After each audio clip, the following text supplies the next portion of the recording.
Hello बच्चों, let's see the question. Read the following statements and find out the incorrect statement. Option A, about 45 to 50% of the body weight of a human adult is contributed by muscles.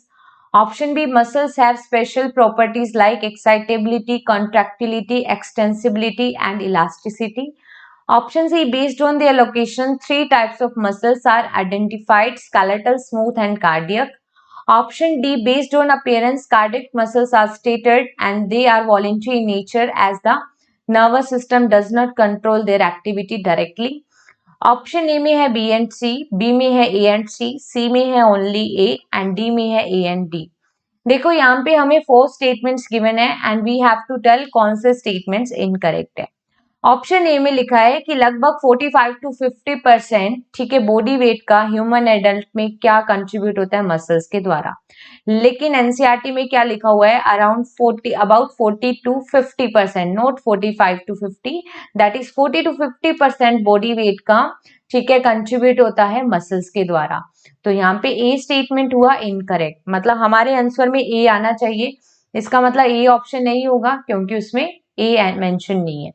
Then आता है कि muscles जो है वो special properties होती है। बिल्कुल सही बात है कि मसल्स के अंदर एक्साइटेबिलिटी की, कॉन्ट्रैक्टिबिलिटी, कॉन्ट्रैक्शंस होते हैं मसल्स में, एक्सटेंसिबिलिटी एंड इलास्टिसिटी, ये सभी स्पेशल फीचर्स जो हैं वो मसल्स के अंदर प्रेजेंट होते हैं। तो बी यहाँ पे करेक्ट है, ठीक है, मतलब हमारे आंसर में बी नहीं आएगा।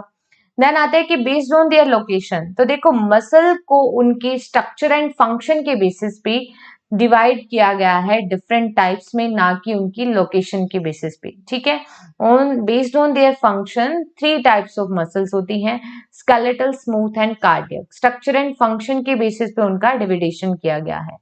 मतलब हमारे आंसर में ए और सी दोनों आएगा, ठीक है। तो ओनली ए वाला ऑप्शन इनकरेक्ट हो गया। तो इसके बेस पे हम डी ऑप्शन को भी इनकरेक्ट कर सकते हैं क्योंकि इसमें सी नहीं आ रहा। तो यहीं से करेक्ट आंसर आ गया कि बी आएगा, बट हम डी ऑप्शन को भी रीड करेंगे। तो देखो जो कार्डिक मसल्स होती हैं वो अपीयरेंस में स्टेटेड मसल्स होती हैं, लेकिन वो नेचर में किसके जैसी होती है, स्मूथ मसल के जैसे, क्योंकि स्मूथ मसल्स भी इनवॉलेंट्री हैं और कार्डिक मसल्स भी इनवॉलेंट्री होती हैं, ठीक है। इसी की वजह से वो डायरेक्ट कंट्रोल में नहीं रहती नर्वस सिस्टम की एक्टिविटी से, ठीक है। कार्डिक मसल्स कहाँ प्रेजेंट होती है, हार्ट में, और ह्यूमन का जो हार्ट है वो मायोजेनिक होता है, मस्कुलर हार्ट। तो डी यहाँ पे बिल्कुल करेक्ट है। तो इनकरेक्ट स्टेटमेंट है A and C, that's why our correct answer is only option B. Best of luck.